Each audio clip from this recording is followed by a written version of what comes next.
fundsupermart.com.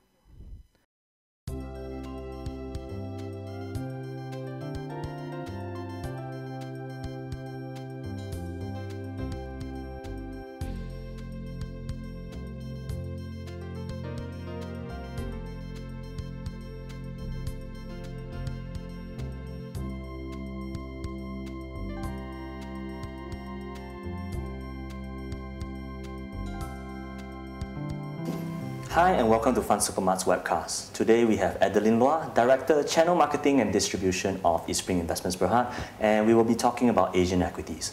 Adeline, what is your outlook for Asian equities?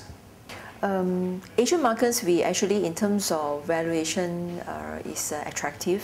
Right. Of course, the outlook fundamentally for many Asian countries, they are also very fundamentally strong. Corporates have strong balance sheets. The GDP growth average about 4 to 5%. It's still pretty healthy growth.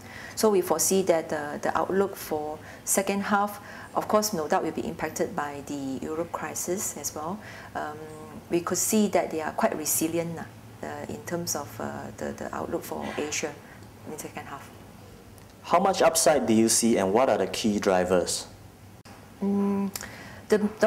Actually, for upside, we find it a lot of the Asia are actually growing because of the domestic consumption, domestic demand kind of economy stories.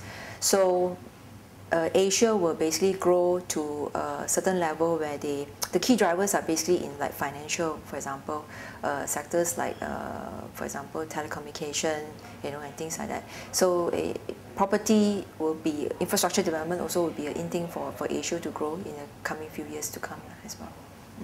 What about the downside risks? Downside risk, of course, is let's say Europe crisis does happen, quite a tremendous, in a not a very good way. We can see some outflow of funds flowing back to Europe, perhaps. But the risk in Asia is because maybe if the foreign outflows start to flow out in some countries, but not all. For example, perhaps like Indonesia, more on the 35 to 40% kind of range. But in Malaysia, they are pretty low, about 20%. So sometimes if this situation happens, then it could trigger some outflow of funds from the capital market of Asia to outside. Yeah.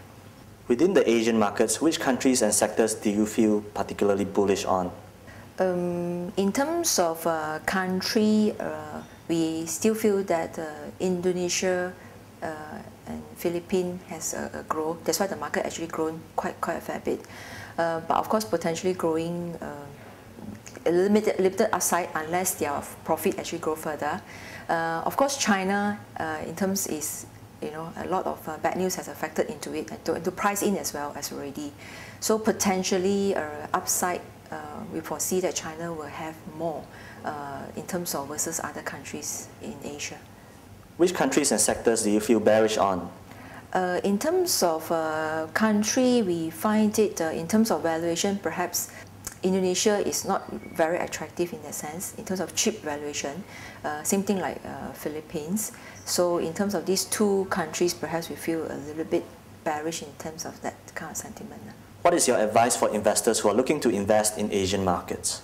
Okay, it depends on the investor's appetite actually. So if you are quite aggressive, so you go for the growth strategy of the Asia Pacific.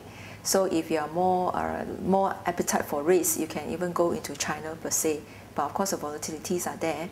If you are a little bit less aggressive, then you can go for a dividend yield perspective. If not, then you select the next category or lesser, even risk profile, then you can actually go for a balanced or mixed asset kind of portfolio. So that will be my advice to client to go forward.